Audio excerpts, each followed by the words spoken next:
اور ہماری تمام ہمدردیاں وہاں کے لوگوں کے ساتھ ہیں. ہمارے ان کے ساتھ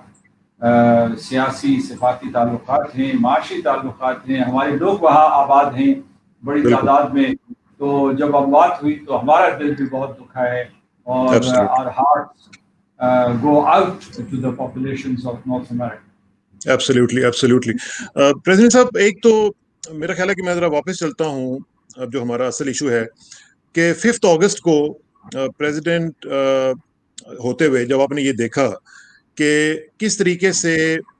ایک انلیگل اینیکسیشن کی گئی مقبوضہ کشمیر میں, اور پوری کشمیر کی وادی کو ڈسٹرب کیا گیا اور پورے سٹیٹس کو ڈسٹرب کیا گیا. اس کے بعد ہم نے دیکھا کہ اس سے پہلے ہی لاک ڈاؤن شروع ہو چکا ہوا تھا, اس کے بعد سویر کر دیا گیا, اور پھر جب یہ کووڈ-19 کا سلسلہ شروع ہوا تو ڈبل لاک ڈاؤن ہو گیا. تو کشمیریز کی جو ہیلتھ, ان کا مینٹل ہیلتھ, ان کی فزیکل ہیلتھ, اور ان کی جو اوور آل جو ایک سٹینڈنگ ہے پورے کے پورے معاشرے کی جس طرح ہوتی ہے, وہ ساری کی ساری اپ سائڈ ڈاؤن ہو گئی. اس وقت جو ہم دیکھ رہے ہیں, جو گلوان ویلی کا سلسلہ ہے, آپ کو معلوم ہی ہے کہ 3 جگہوں پہ یہ سلسلہ شروع ہوا, ہاٹ سپرنگز میں, پینگانگ سو میں, اور ساتھ ساتھ گلوان ویلی میں. تو اب جو صورتحال ہم دیکھ رہے ہیں, اس میں آپ کیا سمجھتے ہیں کہ اس کا امپیکٹ کشمیر کے اوپر کیا پڑ رہا ہے؟ ہم دیکھ رہے ہیں کہ ادھر سے ان کو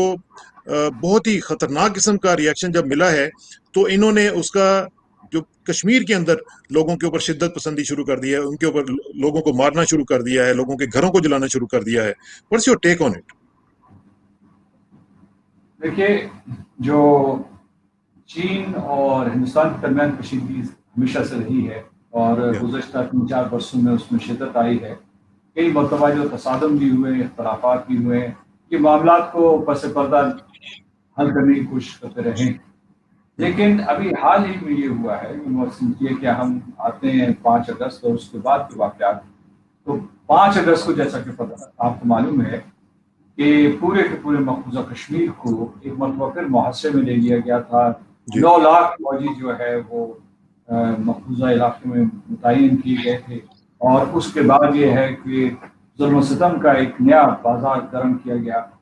اور لوگوں کو اپنے گھروں میں محصور کیا گیا, نظر بند کیا گیا, ان سے ان کے روزگار چھین لیے گئے, ان کے کاروبار چھین لیے گئے. اور اس کے بعد آپ کو پتہ ہے جو آرٹیکل 35A منسوخ کیا گیا تھا, اس کا بنیادی مقصد یہ تھا کہ ان سے ان کی شہریت چھینی جائے, ان سے ان کی زمینیں چھینی جائیں, جائیدادیں چھینی جائیں, ان کو اپنے گھر میں بے گھر کر دیا جائے.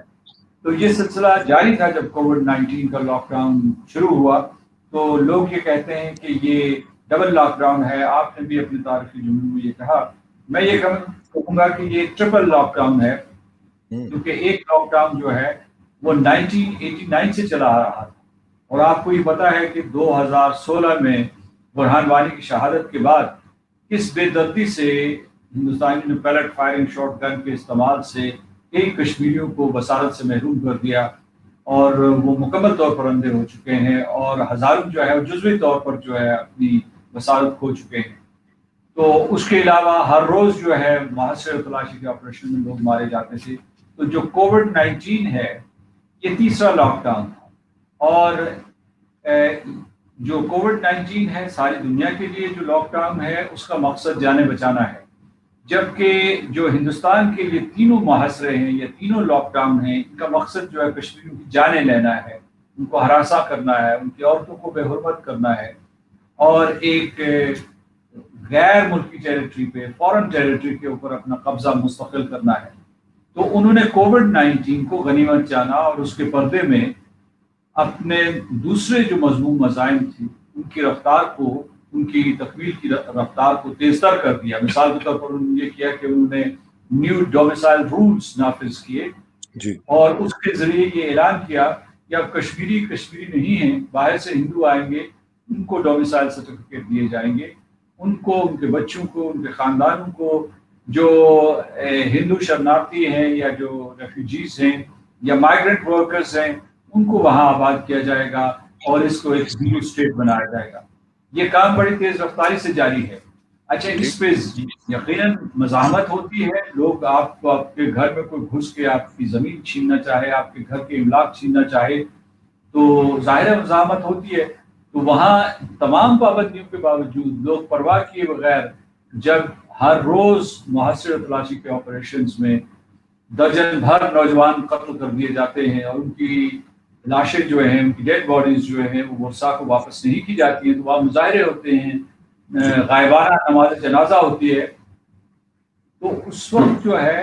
ہندوستانی مہلک ہتھیار استعمال کرتے ہیں، پیلٹ فائرنگ شاٹ گنز استعمال کرتے ہیں، آنسو گیس استعمال کرتے ہیں، پیپر گیس استعمال کرتے ہیں.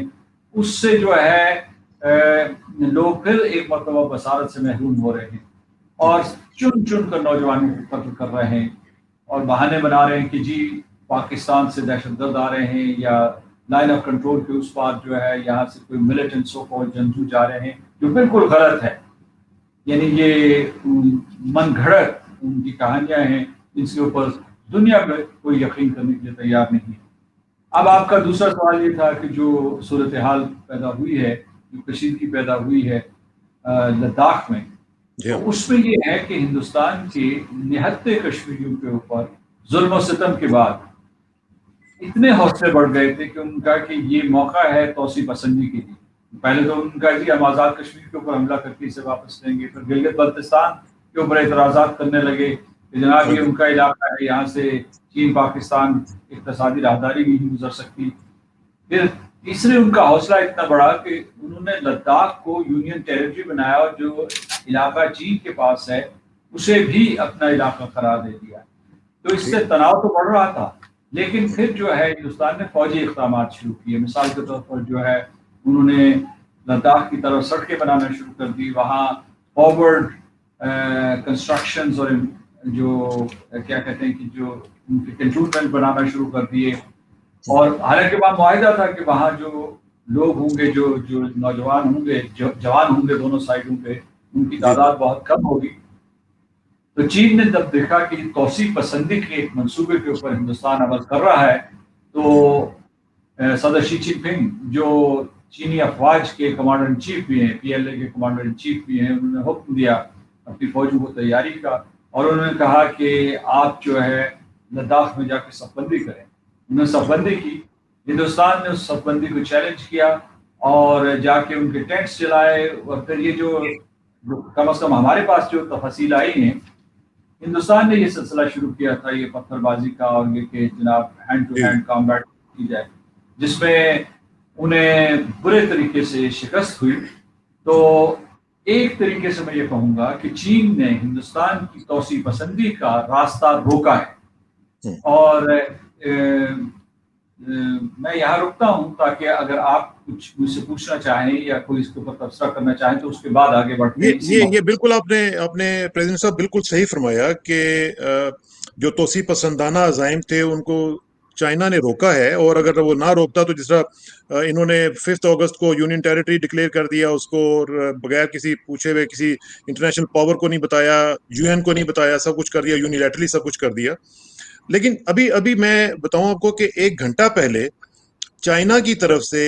ایک ریٹریٹ کیا گیا ہے. جو لیجیان جیاؤ، جو آپ کو یاد ہے کہ پاکستان میں ان کے نمائندے ہوا کرتے تھے، اب وہ فورن منسٹری آف چائنا میں چلے گئے ہوئے ہیں. تو انہوں نے 8 ٹویٹس کیے ہیں، جن میں سے پہلا ٹویٹ میں آپ کو پڑھ کے سنا دیتا ہوں، جس میں انہوں نے یہ کہا ہے کہ گلوان ویلی جو ہے یہ ہمارا علاقہ ہے. انہوں نے کہا جی کہ یہ انہوں نے بیسیکلی لکھا ہے کہ ہوا کیا ہے 15 جون کو، جس میں ان کے فوجی مارے گئے. انہوں نے لکھا ہے step by step account of the Galwan clash. یہ نمبر 1 ان کا ٹویٹ جو ہے وہ یہ کہہ رہا ہے، The Galwan Valley is located on the Chinese side of the line of actual control in the west section of the China-India boundary. Let me repeat. The Galwan Valley is located on the Chinese side of the line of actual control in the west section of the China-India boundary. For many years, the Chinese border troops have been patrolling and on duty in this region. This is huge. This is big. کیونکہ 2010 میں مجھے یاد ہے جب weighing جاؤ باؤ گئے تھے وہاں پہ دلی میں، تو اس وقت کے جو ایمبیسڈر تھے، چائنیز ایمبیسڈر، انہوں نے اس وقت بھی کہہ دیا تھا کہ گلوان ویلی از آورس، اس پہ کوئی بات نہیں ہوگی. تو یہ کیسے کہہ سکتے ہیں کہ انہوں نے انکرجن کی ہے اور ہماری طرف یہ آئے ہیں؟ یہ تو انہوں نے ان کے جا کے علاقے میں وہاں پہ بلڈ اپ کیا ہے، انفراسٹرکچر وہاں پہ پوسٹ بنائی ہے اور ان کو تنگ کرنے کی کوشش کی گئی ہے. آپ کی کیا اطلاعات ہیں؟ دیکھیے ابھی حال ہی میں چین اور ہندوستان کے درمیان پس پردہ مذاکرات بھی ہوئے، جب ان کا تصادم ہو گیا. یہ میں اس تصادم کی بات نہیں کر رہا جس میں 22 ہندوستانی فوجی مارے گئے، بلکہ اس سے پہلے جو ان کا تصادم ہوا تھا جی اسی جگہ پہ، یہ جو گلوان ویلی ہاٹ اسپرنگز اور اس کے علاوہ نیچے جو ہے پینگانگ میں، تو وہاں اس صورتحال کو اس سے نمٹنے کے لیے ان کے مذاکرات ہوئے، خفیہ مذاکرات ہوئے، اور ان مذاکرات میں چین نے یہ مطالبہ کیا ہندوستان سے کہ وہ لداخ کو یونین ٹیریٹری قرار نہ دیں اور ٹھیک اپنے اس فیصلے کو مسترد کریں. اور انہوں نے بالواسطہ طور پر یہ بھی کہا کہ جو 370 منسوخ کیا تھا وہ بھی غلط فیصلہ تھا، وہ غلط اقدام تھا جموں کشمیر کے سلسلے میں، کیونکہ چین مانتا ہے کہ یہ متنازع علاقہ ہے اور اسے اقوام متحدہ کی سلامتی کونسل کے فیصلوں کے مطابق، اس کی قراردادوں کے مطابق حل کرنا چاہیے. تو اس میں جو چین کا صرف یہی نہیں کہ ہندوستان نے یقیناً جو ہے وہاں مداخلت کی ہے اور اس علاقے کے اوپر قبضہ کرنے کی کوشش کی ہے، لیکن ان کا ایک بنیادی اعتراض یہ ہے کہ آپ نے یہ جو 5 اگست 2019 کو یا 31 اکتوبر 2019 کو یہ اقدامات کیوں کیے؟ 31 اکتوبر 2019 کو اور 1 نومبر 2019 کو انہوں نے جو اقدامات کیے ہیں، انہوں نے یہ کیا کہ پورے لداخ کو جو چین کے زیر انتظام بھی ہے اسے پورے کے پورے کو ہندوستان کا حصہ دکھایا ہے، اور اس کے سلسلے میں جموں کشمیر کے سلسلے میں بھی جو جس کو یونین ٹیریٹری کہتے ہیں،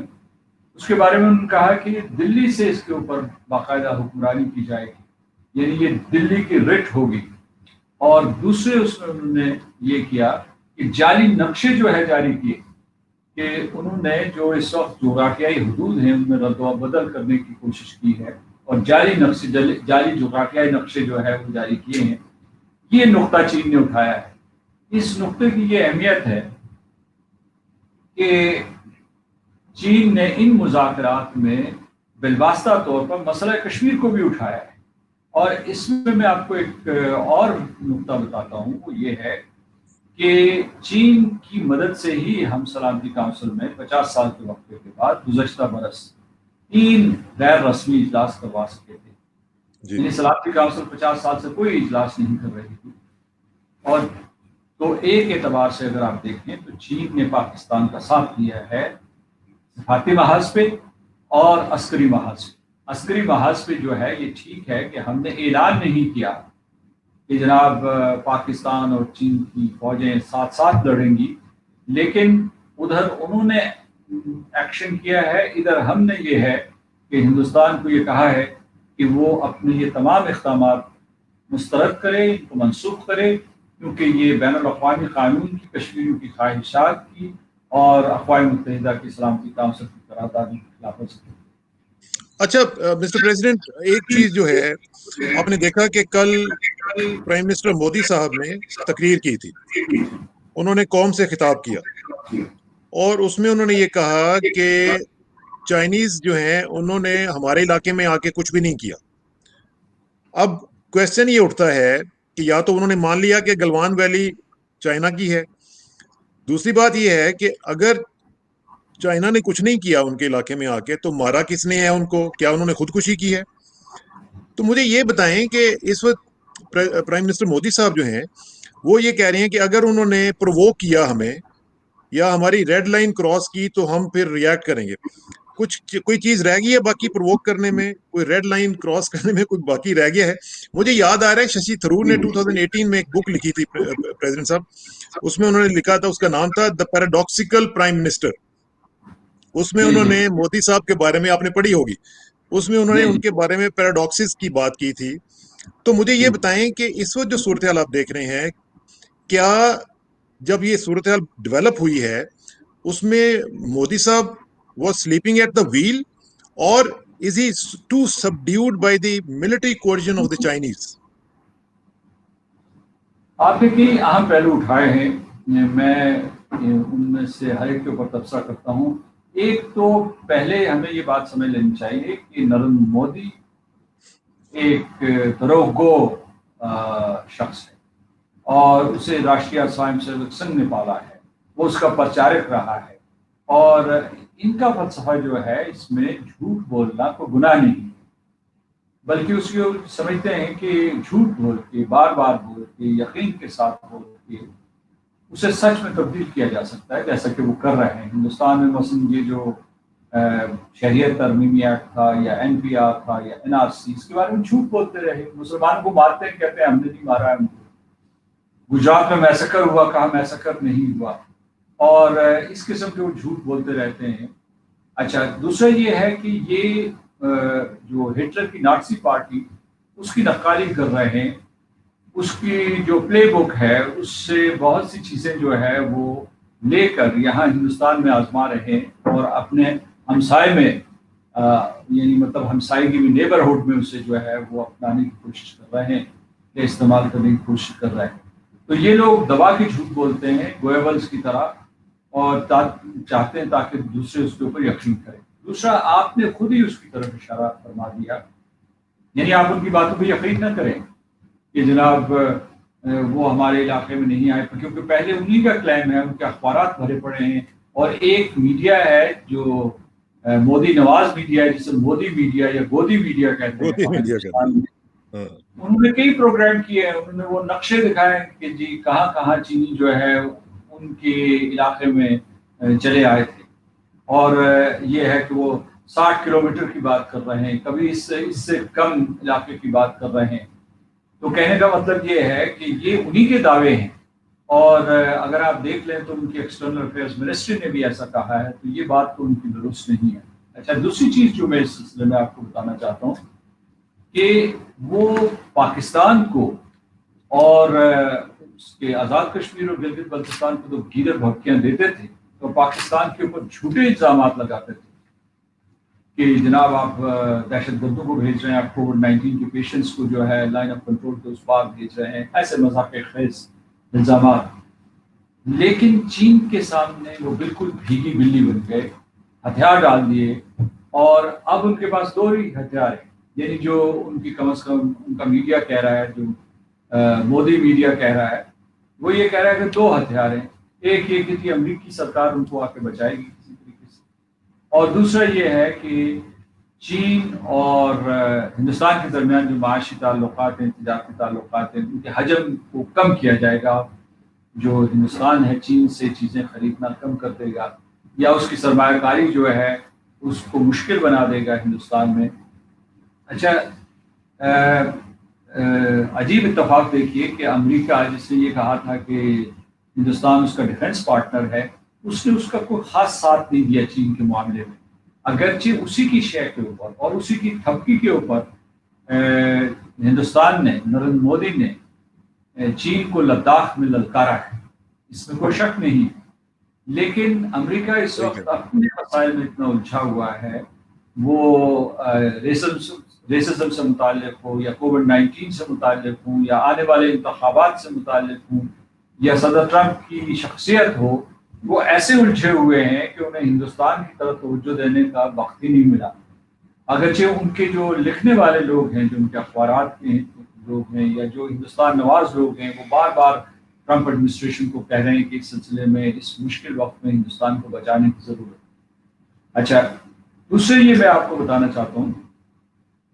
کہ اگر ہندوستان جو ہے وہاں چین کے ساتھ اپنے تجارتی اور معاشی تعلقات جو ہے ان کے حجم کو گھٹانے کی کوشش کرے گا، تو وہ اپنے گلے پر چھری پھیر رہا ہو، کیونکہ ہندوستان جو ہے کل کوئی 16 بلین کے قریب جو چیزیں ہیں وہ چین کو بیچتا ہے، اور وہاں سے جو امپورٹ کرتا ہے وہ تقریباً 70 بلین کے قریب ہے، یا اس سے کچھ زیادہ 74 بلین کے قریب ہے۔ تو اگر ہندوستان کے پاس بیچنے کے لیے اور چیزیں ہیں تو چین کی مارکیٹ جو ہے ہمیں جذب کرنے کے لیے تیار ہے،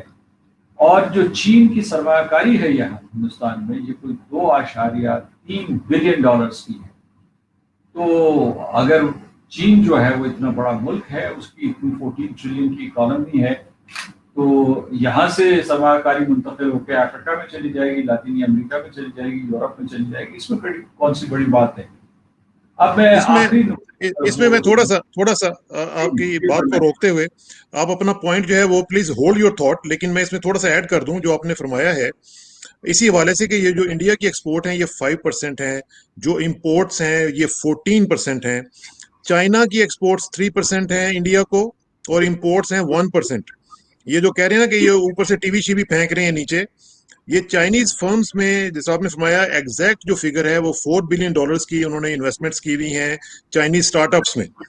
اور یہ میں آپ کو بتاؤں کہ ایک رتی برابر اثر نہیں پڑے گا چائنا کو۔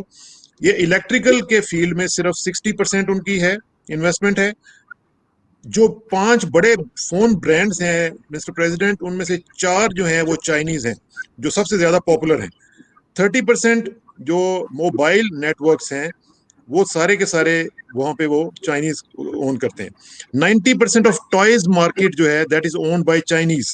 آپ اندازہ لگا لیجیے گا۔ 50% بائسیکل مینوفیکچرنگ جو ہے یہ چائنیز کی ہے،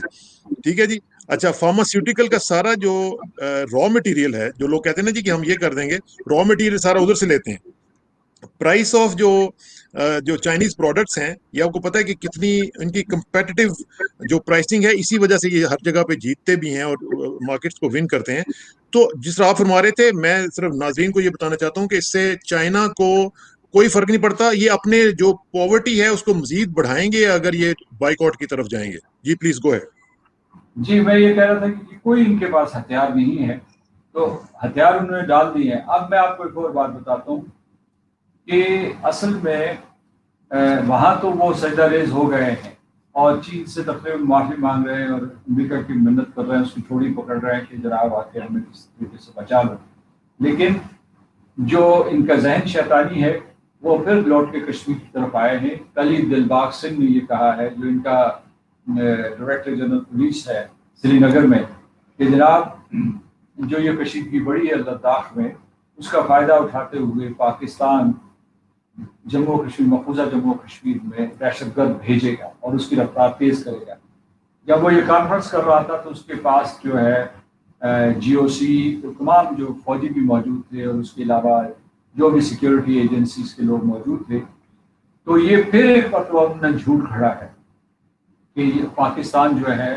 وہاں دہشت گرد بھیجے گا۔ مجھے خطرہ یہ ہے کہ ہندوستان جو ہے، جو بہت ببرشیر بنتا تھا اور نکلا گیدڑ، تو وہ چین کے ساتھ مقابلہ نہیں کرے گا، اس کی آنکھ میں آنکھ ڈال کے مقابلہ نہیں کرے گا۔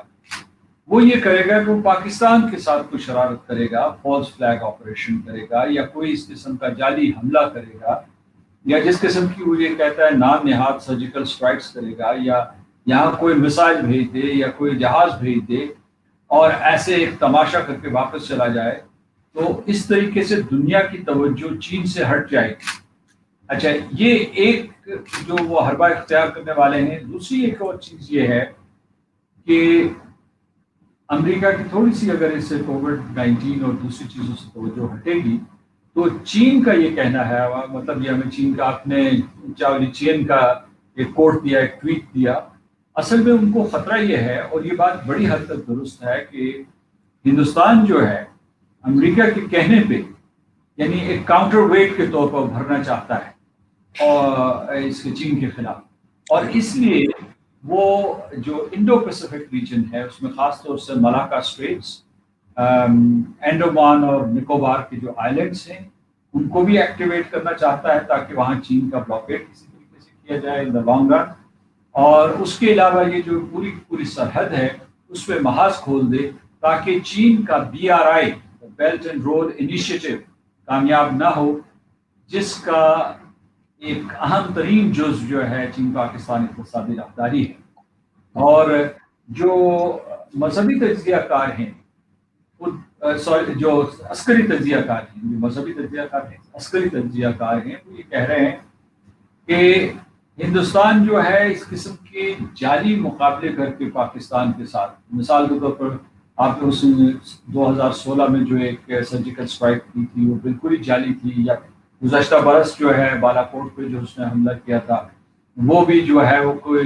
کوئی کسی قسم کا کوئی حملہ نہیں تھا، ایسے ایک ڈرامہ بازی تھی۔ وہ سمجھتے ہیں کہ اس کا خیال تھا کہ یہ جیسے بالی ووڈ کی فلمیں ہوتی ہیں اس طریقے سے جو ہے لداخ میں اس کا چینیوں کے ساتھ مقابلہ ہوگا، لیکن وہاں سے پیور سٹیل، خالص فولاد نکلا، تو اس سے توجہ ہٹانے کے لیے اور اپنی ذلت اور ہزیمت کو سے اپنے آپ کو بچانے کے لیے وہ پھر جو ہے پاکستان کے اوپر حملہ آور ہو سکتا ہے۔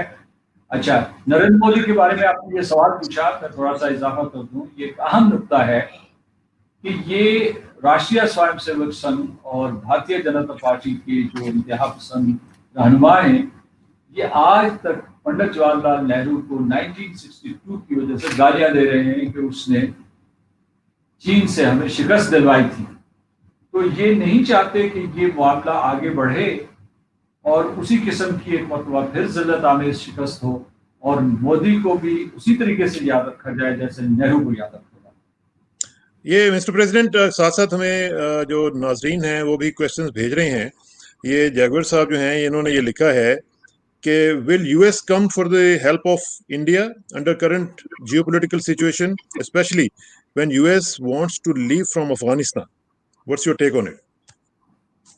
یہ سوال ذرا دہرائیے گا۔ جی وہ کہہ رہے ہیں کہ کیا انڈیا کی ہیلپ کے لیے افغانستان کی سچویشن کو سامنے رکھتے ہوئے امریکہ آئے گا انڈیا کی ہیلپ کے لیے یا نہیں آئے گا، خاص طور پہ جب وہ نکلنا چاہتا ہے افغانستان سے؟ یعنی کم از کم میرا ریڈ آؤٹ یہ ہے کہ یہ سب کچھ جو ہے ہندوستان کا تو امریکہ کے کہنے پر کر رہا ہے، لیکن یہ ہے کہ امریکہ اس کی عملی مدد نہیں کر رہا، اور امریکہ جو ہے اس میں صورتحال ذرا الجھی ہوئی ہے۔ امریکہ اور چین کے بھی آپس میں گہرے معاشی اور تجارتی تعلقات ہیں، اور یہ ٹھیک ہے کہ ان میں اسٹریٹجک تناؤ ہے ساؤتھ چائنا سی میں، بالخصوص جزائر کے حوالے سے، اور امریکہ کے وہاں جو حلیف ہیں ان کے حوالے سے، یا جو سینکاکو آئی لینڈ ہے جو اوپر نارتھ کی طرف ہے، نارتھ ایسٹ ایشیا میں ہے، تو ان کے ہیں۔ لیکن اس کے باوجود اگر امریکہ جو ہے کھل کر چین کی مخالفت کرتا ہے تو اس کی وجہ سے ایک ایسا تصادم ہوگا جس سے امریکہ کو بھی بہت زیادہ نقصان ہوگا۔ جو جہاں امریکہ اور چین کے ایک دوسرے کے ساتھ بہت شدید اختلافات ہیں کئی معاملات میں، وہاں ان کا بہت قریبی تعاون بھی ہے۔ امریکہ اور چین جو ہیں وہ دنیا کے سب سے بڑے ٹریڈ پارٹنرز ہیں، اور امریکہ کی سب سے بڑی انویسٹمنٹ جو ہے چین میں، اور چین کی سب سے بڑی انویسٹمنٹ جو ہے وہ امریکہ میں ہے۔ تو وہ ان تمام مفادات کو مخدوش نہیں کرنا چاہیں گے، کہ مطلب یہ کہ ان کو رسک پہ نہیں ڈالنا چاہیں گے۔ تو اس لیے، لیکن یہ جو آپ نے افغانستان کا سوال پوچھا تھا، یہ میں سمجھ نہیں پایا تھا کہ افغانستان کے سلسلے میں آپ کیا پوچھ رہے ہیں۔ وہ بیسیکلی یہ کہہ رہے تھے کہ جب امریکہ جو ہے افغانستان سے نکلنا چاہ رہا ہے، اس خطے سے نکلنا چاہ رہا ہے، تو اس سچویشن میں وہ انڈیا کی مدد کیسے کرے گا؟ دیکھیے، ہندوستان اول تو چاہتا ہی نہیں تھا کہ افغانستان میں امن اور سلامتی ہو یا امریکہ وہاں سے نکلے، کیونکہ اور جب امریکہ کے نکلنے کے وہاں سے آثار پیدا ہو رہے ہیں تو بہت سے دہشت گردی کے واقعات جو ہے وہ ہندوستان کی انٹیلیجنس ایجنسیز کروا رہی ہیں وہاں۔ پھر یہ ہے کہ ابھی حال ہی میں دیکھا گیا ہے کہ ہندوستان اور آئسس کا گٹھ جوڑ ہو گیا ہے افغانستان میں، اور یعنی ہندوستان جو ہے طالبان کے خلاف تو ہے ہی ہے، لیکن وہ سمجھتا ہے کہ اگر امریکہ افغانستان سے نکل گیا تو ایک مرتبہ پھر جو ہے افغانستان اور پاکستان کے تعلقات بہت قریبی ہو جائیں گے، اور ہندوستان نے جو وہ پینٹریشن کی ہوئی ہے ان کی انٹیلیجنس ایجنسیز میں یا ان کی سیاسی کلاس میں یا ان کی افواج میں، یا اس کے علاوہ ان کی جو کمرشل کلاس ہے وہ ختم ہو جائے گی۔ تو اس لیے جو ہے ہندوستان کا رول جو ہے بہت تیزی سے کم ہوگا وہاں، کیونکہ ہندوستان کو وہاں لوگ پہچان گئے ہیں، خاص طور سے جو وہ قوتیں جو ان کے ساتھ کام کر رہی تھی بڑے عرصے سے، وہ ان کے ارادے بہم کے ہیں، انہوں نے جو ہے وہاں ریکنسٹرکشن میں بھی سرمایہ کاری کی ہے۔ تو اس لیے ہندوستان کا رول منفی ہے۔ جو اس وقت امریکہ کی فوجی پریزنس ہے وہ ایک قسم کی علامتی پریزنس ہے، یعنی مطلب یہ ہے کہ وہ آپریشنل پریزنس نہیں ہے۔ وہ ان کو جو افغانستان کی فوج ہے جس کی تعداد لگ بھگ جو ہے 3,50,000 کے قریب ہے، ان کو یا ایڈوائز کرتے ہیں یا اسسٹ کرتے ہیں یا ٹرین کرتے ہیں یا انٹیلیجنس دیتے ہیں، اور ان کی تعداد ہی بہت کم ہے، چند ہزاروں میں ہے. جی جی تو اس ٹھیک لیے ہے. یہ ہے کہ وہ علامتی موجودگی ضروری تھی. لہٰذا ابھی کچھ نہیں کہا جا سکتا، اگرچہ جو ہے کچھ عرصہ پہلے صدر ٹرمپ نے یہ کہا تھا کہ وہ انتخابات سے پہلے، یہ جو صدارتی انتخابات سے پہلے ان فوجوں کا انخلا کر لیں گے. یہ ہوگا یا نہیں ہوگا یہ دیکھنا پڑے گا. اس کا ٹھیک انحصار یہ ہے کہ وہاں جو ہے مذاکرات کامیاب ہوتے ہیں یا نہیں ہوتے. ٹھیک ہے. آپ کو یہ معلوم ہے کہ پاکستان پورے خلوص کے ساتھ اور پوری محنت کے ساتھ، زندگی کے ساتھ یہ کوشش کر رہا ہے کہ افغانستان میں امن اور سلامتی کی فضا پیدا ہو جائے. اچھا مسٹر پریزیڈنٹ، ایک جو چیز بہت امپورٹنٹ ہے وہ یہ ہے کہ ہم دیکھ رہے ہیں کہ ایک پورا پروسیس جو ہے سیفرنائزیشن آف کشمیر کا ایک پورا پروسیس شروع ہو چکا ہوا ہے، جس کا آپ نے ذکر بھی کیا کہ جو ڈومیسائل لا ہے وہ بھی لایا گیا ہے. اس کے علاوہ بے شمار چیزیں وہ کر رہے ہیں، کوشچن کر رہے ہیں، لوگوں کو تنگ کر رہے ہیں، جس طرح ہم نے پہلے بھی ذکر کیا. مجھے یاد آ رہا ہے کہ 1948 کی جو ایک یو این ریزولوشن ہے، جس کا ریزولوشن نمبر 38، اس کا پیرا 2 جو ہے وہ یہ کہتا ہے کہ کوئی بھی پارٹی جو ہے وہ مٹیریل چینج نہیں کر سکتی ہے سٹیٹس کو میں، جو بھی اس وقت ہمارا وہاں پہ دیکھتے ہیں. تو لیکن انہوں نے تو مٹیریل چینج کر لیا ہے، مٹیریل چینج بھی کر لیا. اس کے بعد پوری دنیا نے دیکھا، کسی نے کچھ نہیں کیا. مجھے یہ بتائیں کہ کیا یہ جو خاموشی تھی ورلڈ پاورز کی، اس میں اگرچہ ہم نے 16 اگست کو ایک میٹنگ کروا لی تھی، وہ بھی ایک بڑی کامیابی تھی، لیکن ایز سچ کوئی نہ ڈرافٹ اس کے کوئی ریزولوشن باہر آئی، نہ کوئی اسٹیٹمنٹ، جوائنٹ اسٹیٹمنٹ آئی. لیکن مجھے یہ بتائیں کہ کیا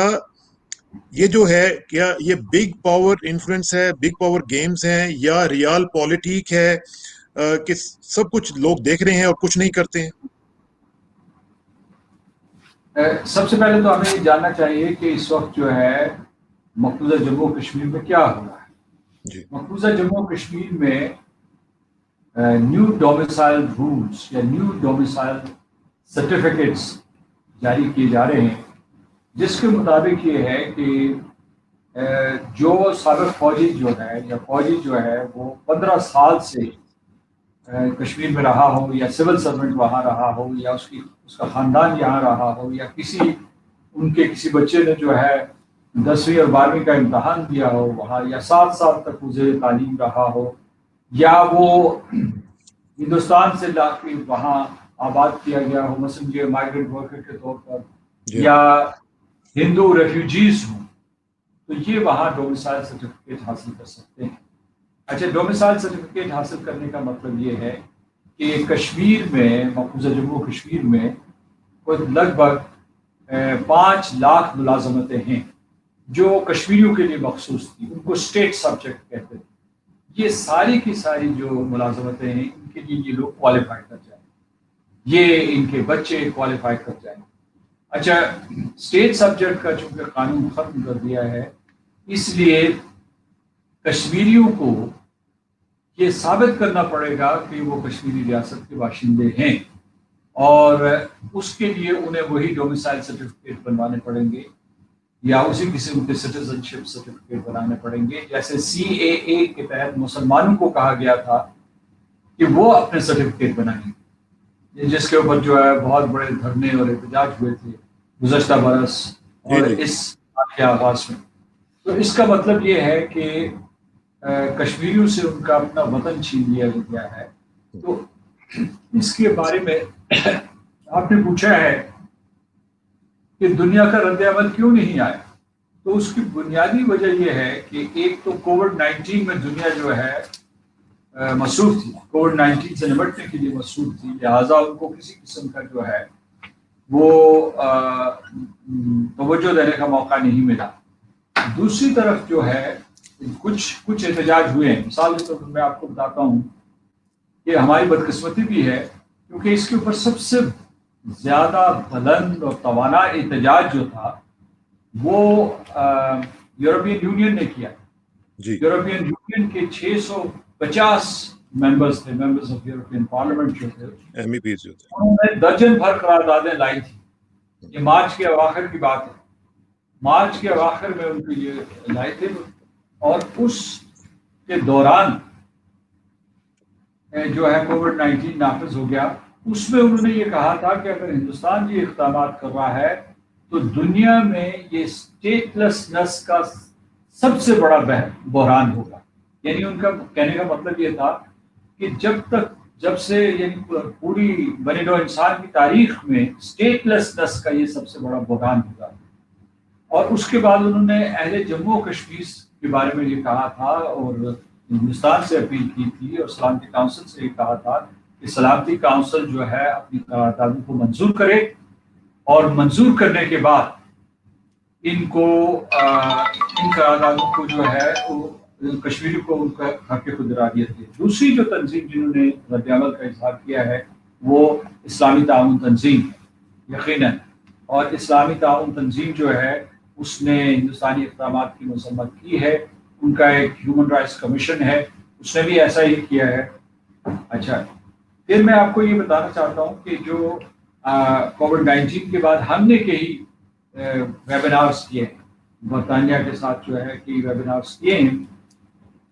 اور آپ کو یہ سن کر خوشگوار حیرت ہوگی کہ جو کنسرویٹو پارٹی ہے جس کی قیادت جو ہے بورس جانسن کر رہے ہیں, ان ویبینارز میں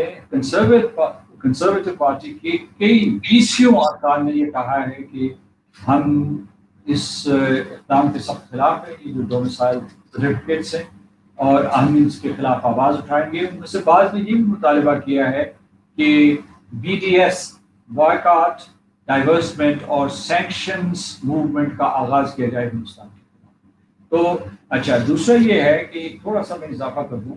وہ یہ ہے کہ آپ کو یاد ہوگا کہ ہندوستان نے گزشتہ برس جب 5 اگست کو یہ غیر قانونی اقدامات کیے تھے تو اس وقت جو ہے ساری دنیا کے ذرائع ابلاغ عامہ اٹھ کھڑے ہوئے تھے اور انہوں نے ہندوستان کو نشانہ تنقید بنایا. لیکن اکتوبر کے بعد جو ہے ان کی توجہ ہٹ گئی بریکسٹ کی وجہ سے, یا جو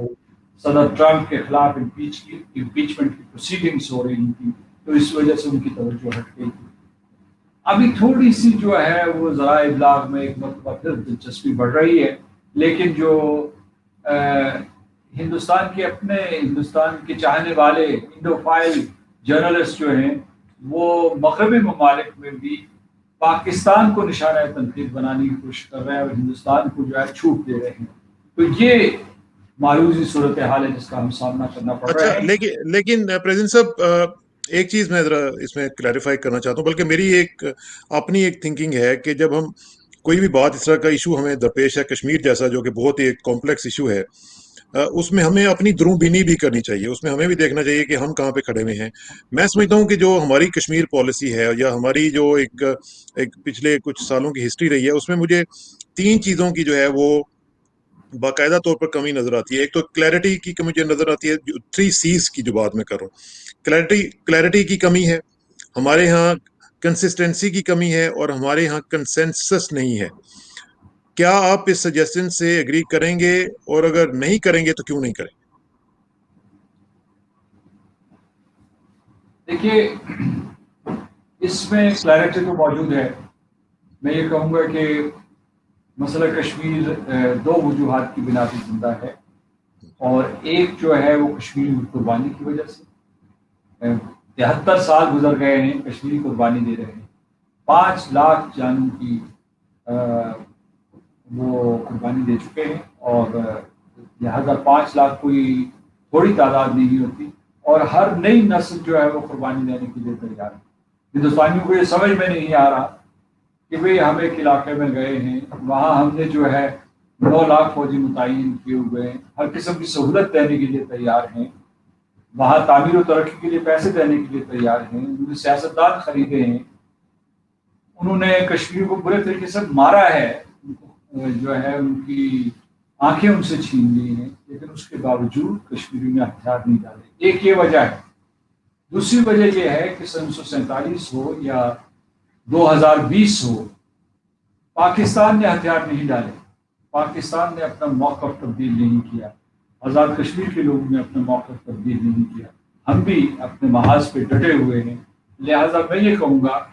کہ کلیئرٹی اپنی جگہ پہ موجود ہے. یعنی یہ اہل جموں و کشمیر کی طرف سے یہ میں آپ کو بتانا چاہتا ہوں کہ انہوں نے قسم کھائی ہوئی ہے کہ وہ آزادی لے کر رہیں گے اور حق کی خود ارادیت لے کے رہیں گے. ان کے لیے مشکلات بڑھتی چلی جا رہی ہیں, لیکن ان کے حوصلے پست نہیں ہیں. دوسرا آپ نے کہا کنسسٹنسی، تو اس پہ میں آپ سے 100% اتفاق کرتا ہوں کہ مجھے آج تک یہ سمجھ میں نہیں آیا کہ ہم نے ایک انٹرنیشنل معاملے کو، جسے ساری دنیا انٹرنیشنل معاملہ مانتی تھی 1947 سے مانتی تھی اور آج تک مانتی ہے، آج کے اخبارات آپ اٹھا کے دیکھ لیجیے، وہ کہتے ہیں کہ یہ ایک بین الاقوامی مسئلہ ہے، اسے ہم نے دو طرفہ معاملہ کیوں بنا دیا؟ وہ شملہ معاہدہ ہو یا شملہ معاہدے کے بعد ہم نے دو طرفہ مذاکرات کیے ہوں، کمپوزٹ مذاکرات کیے ہوں یا جامع مذاکرات کیے ہوں، کیوں ہم اس گورکھ دھندے میں پھنسے جس کی وجہ سے ہندوستان نے وقت حاصل کیا اور اپنا قبضہ مستحکم کرنے کے لیے بلکہ کئی اس میں اقدامات۔ Just to add something president صاحب، اس میں ایک چیز میں نے 1972 کا سملا ایگریمنٹ پڑھا ہے، مجھے اس میں کہیں بھی یہ نظر نہیں آتا کہ آپ بائی لیٹرلائز کر لیں اس کو، مجھے یہ چیز نظر نہیں آتی اس میں۔ اگر ہم if you just take a leave from you کے، کہ یو کے میں جب آپ کو پتا ہے ناردرن آئرلینڈ کا مسئلہ چل رہا تھا تو انہوں نے امریکنز کو اس میں شامل کر کے ان کو ڈیفیوز کروایا تھا سچویشن کو۔ اس میں کہیں بھی نہیں لکھا ہوا سملا ایگریمنٹ میں کہ آپ اس کو کسی تھرڈ پارٹی سے یا کسی تھرڈ میڈیشن کی طرف نہیں جا سکتے۔ Do you agree with it? جی بات آپ 100% درست کہہ رہے ہیں، شملہ معاہدے میں ایسا نہیں لکھا ہوا، لیکن جب شملہ معاہدہ ہو گیا تو اس کے بعد ہندوستان نے اس کی تشریح ساری دنیا میں یہ کی کہ یہ ایک ٹھیک دو بات۔ طرفہ معاملہ ہے اور نہ اقوام متحدہ کا اس سے کوئی تعلق ہے، نہ کشمیریوں کا اس کے ساتھ کوئی تعلق ہے۔ یہ ہندوستان کی ایک چال تھی کہ اگرچہ اس میں کچھ نہیں لکھا گیا اور نہ ممانعت کی گئی کہ جناب آپ بین الاقوامی برادری سے یا اقوام متحدہ سے رجوع نہیں کر سکتے، لیکن اس نے اس کی تشریح ایسی کی اور پھر اس کی تشہیر ایسی کی کہ آپ ایف سی او میں چلے جائیں جو لندن کا فارن آفس ہے، یا آپ امریکہ میں چلے جائیں واشنگٹن میں، یا جتنے مغربی ممالک ہیں، تو پہلا لفظ وہ یہ کہتے ہیں، آپ جب کہتے ہیں یہ دو طرفہ معاملہ ہے آپ اور ہندوستان بیٹھ کے سکتے، تو ہم پھر انہیں یاد دلاتے ہیں کہ اس میں اقوام متحدہ کا ایک رول ہے، ہم انہیں یاد دلاتے ہیں یہ دو طرفہ نہیں، یہ سہ طرفہ یا سہ فریقی معاملہ ہے جس میں کشمیری جو ہیں وہ کلیدی فریق ہیں۔ تو کہنے کا مطلب یہ ہے کہ کاغذ پہ کیا لکھا ہے اور لوگوں کو کیا سمجھایا گیا ہے، اور میں سمجھتا ہوں ویسے بھی مسعود صاحب اس میں دیکھیں کہ جو یو این چارٹر کا آرٹیکل 103 ہے وہ یہ کہتا ہے کہ بائی لیٹرل کوئی بھی ایشو ہوگا تو وہ اس میں یہ آرٹیکل جو 103 ہے یہ اوور رائڈ کرے گا۔ بالکل درست کہہ رہے ہیں اور آپ نے صحیح حوالہ بھی دیا ہے، اور اس کے علاوہ کئی اور جو ہے قوانین اور شواہد ہمارے پاس موجود ہیں اور اس قسم کے پریسیڈنٹس موجود ہیں، لیکن یہ ہے کہ قانونی طور پر ہمارا مقدمہ جو ہے وہ مضبوط ہے۔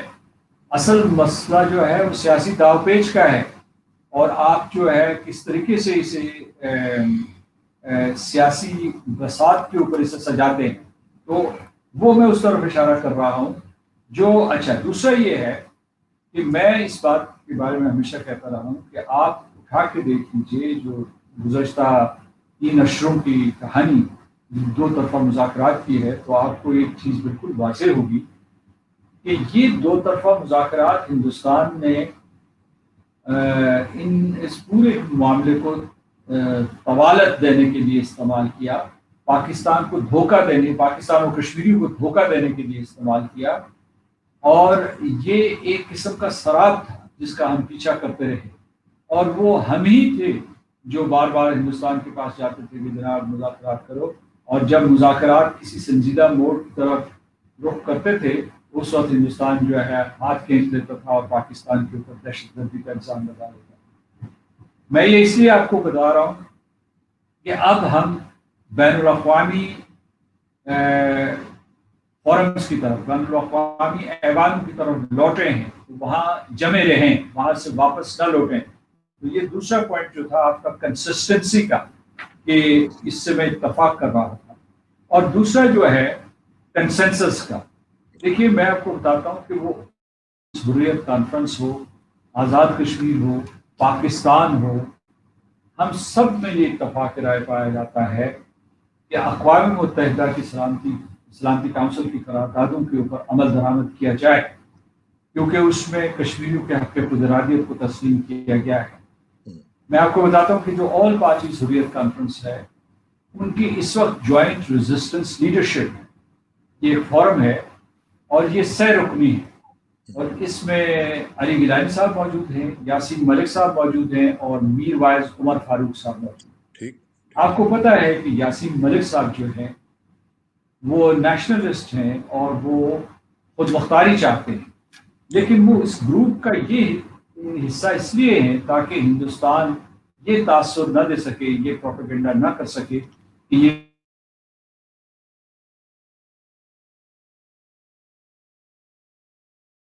سگنل ڈراپ ہوا ہے۔ سلامتی کونسل کی قراردادوں کے اوپر عمل کریں، باقی معاملات ہم خود سلجھا لیں گے۔ ایک اہم ترین نقطہ یہ ہے کہ جو پاکستان کا موقع ہے بہت اصولی ہے، اس کا ایک پاکستان کے آئین کا ایک آرٹیکل ہے جس کو کہتے ہیں 257، اس میں یہ نہیں کہا، ہندوستان نے تو کہا ہے کہ یہ جو جموں و کشمیر ہے یہ اس کا روٹنگ ہے، یہ اس کا داخلی معاملہ ہے، یہ اس کی ساورنٹی کا معاملہ ہے، لیکن جہاں تک پاکستان کا تعلق ہے اس کا آرٹیکل 257 یہ کہتا ہے کہ پہلے کشمیری جو ہے یا کشمیری فیصلہ کریں گے اقوام متحدہ کی قراردادوں کے مطابق، اور پھر جو ہے پاکستان اور کشمیر کے درمیان رشتہ استوار ہوگا۔ تو یہ میں اس لیے آپ کو بتا رہا ہوں کہ ہمارے ہاں ایک قسم کا اتفاق رائے موجود ہے، اور اس وقت میں نے بارہا یہ کہا ہے کہ اگر ہم نے کسی کو مورد الزام ٹھہرانا ہے تو وہ ہندوستان ہے۔ اقوام متحدہ ان قراردادوں پر عمل درآمد کے لیے تیار ہے، پاکستان تیار ہے، کشمیری تیار ہیں، ہندوستان راستے میں کھڑا ہے، وہ راستہ روک کے کھڑا ہے۔ اچھا یہ مجھے بتائیں کہ اب آخر میں ہمارے پاس ٹائم چونکہ کم ہے اور آپ نے بھی میٹنگز میں جانا ہے، مجھے صرف یہ بتا دیں کہ یہ جو صورتحال ہم دیکھیں جو چائنا کی اور انڈیا کا سٹینڈ آف چل رہا ہے، اور اس میں جس طریقے سے انڈیا کی فوج کی ہزیمت انہیں اٹھانا پڑی ہے، دے ہیو بین ہیومیلیٹڈ، اور سب سے بڑی بات یہ ہے کہ ان کو اون کرنے والا کوئی نہیں ہے، ان کے لوگوں نے ان کو وداؤٹ ویپنز بھیج دیا اور مروا دیا۔ اب مجھے یہ بھی اطلاعات مل رہی ہیں کہ ان کے ہاں جو ڈی مورلائزیشن کا پروسیس ہے وہ شروع ہو چکا ہوا ہے، بلکہ کمانڈ بریک اپس جو ہیں وہ بھی آنے والے ہیں، اور ساتھ ساتھ یہ جو نمبر آف انہوں نے ڈیتھس بتائی ہیں میری اطلاعات کے مطابق یہ 80 سے زیادہ ہیں۔ تو اس صورتحال میں جب آپ دیکھ رہے ہیں کہ گلوان ویلی اور پھر ادھر سے ہم دیکھتے ہیں کہ وہ ساتھ ساتھ سیاچن اور یہ سارا علاقہ، ادھر سے سی پیک، یہ جو سارا صورتحال آپ دیکھتے ہیں، مجھے صرف آخر میں صرف یہ بتا دیں how optimistic are you for the independence of Kashmiris, liberty of Kashmiris, freedom of Kashmiris, یہ کب ممکن ہے؟ کیا ہم سوچ رہے ہیں کہ انشاءاللہ with in foreseeable future India کے چنگل سے یہ نکلے گا اور یہ لوگ آزادی کا سانس لیں گے انشاءاللہ؟ دیکھیے یہ تو ہماری شب و روز کی جدوجہد ہے، اور میری خدا تعالیٰ سے دعا ہے کہ وہ ہماری اس کوشش کو کامیاب فرمائے، اور ہم جدوجہد تیز تر بھی کر رہے ہیں، لیکن کوئی قطعیت کے ساتھ جو ہے پیشین گوئی نہیں کی جا سکتی۔ صرف میں اتنا آپ کو بتاؤں گا کہ ایک نقطہ جس کے اوپر ہم نے گفتگو نہیں کی وہ یہ ہے کہ تینوں ریاستیں جو ہیں، چین، ہندوستان اور پاکستان، نیوکلیئر ریاستیں ہیں، جی لہٰذا جو جنگ ہے اس کا تھریش ہولڈ بہت ہی نیچے رہے گا، ضرورت سے زیادہ اوپر نہیں جا سکتا۔ یہ جو روایتی جنگ شروع ہوئی ہے، روایتی جنگ بھی نہیں، آپ سے ایک جھڑپ کہہ سکتے ہیں جی ہندوستان اور چین کے درمیان، یہ اس کے شعلے زیادہ نہیں بھڑک سکتے، لہٰذا یہاں سفارتکاری ضرور ہے۔ لیکن ایک چیز یہ چین کے داخل ہونے سے یا چین کی جو عسکری اقدامات کی وجہ سے ہندوستان جو ہے تھوڑا سا تھما ہے، اور اس کے بعد یہ ہے کہ اسے کشمیر کے بارے میں ری تھنک کرنا پڑے گا۔ ہم دیکھتے ہیں کہ اس کو جو ہے اس کا ہم کتنا سفارتی فائدہ اٹھا سکتے ہیں۔ مثال کے طور پر چین نے یہ جو نکات اٹھائے ہیں کہ بھئی آپ لداخ کو یونین ٹیریٹری نہ بنائیں، اور اس کے علاوہ یہ جو جموں کشمیر کے سلسلے میں جو آرٹیکل 370 اور 35A جو آپ نے واپس لیے ہیں، ان فیصلوں کے اوپر نظر ثانی کرے، ان کے کیا اثرات مرتب ہوتے ہیں۔ لیکن سوال یہ ہے کہ پاکستان اس سے کیا فائدہ اٹھا سکتا ہے؟ تو اس کے پاکستان کے پاس اس وقت جو ہے وہ 3-4 آپشنز ہیں جو اسے استعمال کرنے چاہیے۔ جی پلیز۔ پہلا ہے سفارتی، کیونکہ جو کلیدی اور مرکزی مسئلہ اس وقت جو ہے وہ لداخ میں چین اور ہندوستان کے درمیان تصادم نہیں ہے، وہ مسئلہ کشمیر ہے، بے شک مسئلہ جموں و کشمیر۔ تو اقوام متحدہ کی سلامتی کونسل میں اسے اٹھایا جائے اور مسلسل اٹھایا جائے اور اسے زیر بحث لایا جائے۔ دوسری یہ ہے کہ جنرل اسمبلی اور ہیومن رائٹس کونسل میں جو ہے اسے شد و مت کے ساتھ پیش کیا جائے۔ پھر یہ ہے کہ ہم جو ہے ہماری جو ڈائسپورا میں آپ کو کمیونٹی تھوڑا سا روکوں گا، مجھے یہ بھی بتا دیں کہ یو این میں سیکورٹی کونسل میں انڈیا چلا گیا ہے، اور اس کے جانے کے بعد آپ سمجھتے ہیں کہ کوئی پاسبلٹی ہے کہ کشمیر کا وہاں پہ وہ کوئی نہ کوئی سلسلہ اٹھانے دیں گے؟ یہ ایک تو بہت ہی قابل افسوس فیصلہ ہے جو اقوام متحدہ نے کیا، ان کی جنرل اسمبلی نے مجرم کو منصفوں کی صف میں شامل کر دیا گیا ہے۔ تو میں سمجھتا ہوں کہ اس سے خود جو ہے سلامتی کونسل کے وقار کو ٹھیس پہنچے گی۔ ایک ملک جس سے پوچھ تاچھ ہونی چاہیے تھی، باز پرس ہونی چاہیے تھی، وہ وہاں ایک ایسی سیٹ پہ بیٹھے گا جہاں وہ امن و سلامتی کے فیصلے کرے گا، حقوق انسانی کے فیصلے کرے گا۔ اس سے یقیناً جو ہے اس کے جانے کی وجہ سے ہماری مشکلات میں اضافہ ہوگا، لیکن چین بھی وہاں موجود ہے، ہمارے بھی حلیف موجود ہیں، تو ہمیں اپنا اثر و رسوخ استعمال کرنا چاہیے اور ہمت بھی نہیں ہارنی چاہیے۔ دوسرے میں کہہ رہا تھا کہ جو ہماری تقریباً 1 کروڑ کے قریب ڈائسپورا کمیونٹی ہے، اور خاص طور سے شمالی افریقہ اور یورپ میں اور خلیجی ریاستوں میں بہت ہی متحرک ہے، اسے استعمال کرنا چاہیے۔ پھر جو ہے جیسے آپ کا ٹیلی ویژن ہے یا آپ کا جو پورٹل ہے، اس کو استعمال کرنا چاہیے، کیونکہ اس وقت جو جنگ ہے وہ ابلاغ کی جنگ ہے، اور اس ابلاغ کی جنگ میں ہندوستان ہمیں بہت برے طریقے سے مار رہا ہے، اپنا جھوٹ جو ہے اس کی تشہیر کر کے ہمارے سچ کو دبانے کی کوشش کر رہا ہے۔ اور جو آخری میرا نقطہ یہ ہے وہ یہ ہے کہ بلکہ آخری سے پہلے میں بتاتا ہوں کہ ہمیں بھی عسکری صف بندی کر دینی چاہیے، کیونکہ یعنی یہ اعلان یہ کہنے کی ضرورت نہیں کہ ہم جناب چین اور ہم ساتھ مل کر لڑ رہے ہیں، لیکن عسکری صف بندی سے دنیا یہ سگنل اٹھا لے گی کہ ہم کیا کرنے کی کوشش کر رہے ہیں۔ اچھا، آخری میرا یہ نقطہ یہ ہے کہ ہندوستان جو ہے اس وقت بہت برے طریقے سے بکھرا اور بٹا ہوا ہے، کیونکہ کون سا ملک چاہتا ہے کہ اس کے اوپر فسطائیت نافذ ہو؟ کیونکہ یہ جو اپر کلاس ہندوز ہیں، یہ راشٹریہ سوائم سیوک سنگھ کے جو دیوانے ہیں، یہ پورے کے پورے ہندوستان کو غلام بنانا چاہتے ہیں اور کانسنٹریشن کیمپس بنانا چاہتے ہیں اور موب لنچنگ کرنا چاہتے ہیں۔ تو پوری کی وہ ہندوستان، میں سمجھتا ہوں کہ ہندوستان کی جو آبادی کی اکثریت ہے وہ ان کے خلاف ہے، اس میں دلت ہوں، اس میں سکھ ہوں، اس میں کرسچنس ہوں، مسلمان ہوں، یا جتنے وہاں کے غریب کسان ہوں، یا مائیگرنٹ ورکرز ہوں فار گاڈ سیک، جن کو انہوں نے بے یار و مددگار چھوڑ دیا تھا۔ تو میں یہ سمجھتا ہوں کہ ان کو بھی حلیف بنانے کی ضرورت ہے کہ یہ جو ایک افریق، یہ جو ایک مانسٹر جس نے سر اٹھایا ہے فسطائیت کی شکل میں، اس کو کچلنا بہت ضروری ہے، کیونکہ یہ نہ صرف ہندوستان کے لیے خطرناک ہے، نہ صرف جنوبی ایشیا کے لیے خطرناک ہے، بلکہ پوری دنیا کے لیے ایک بہت بڑا خطرہ ہے۔ بہت بہت شکریہ، اور اسی اپ بیٹ نوٹ کے اوپر آپ کا بہت شکریہ۔ خاص طور پہ میں شکریہ آپ کا ادا کرنا چاہوں گا کہ آپ بہت بزی تھے،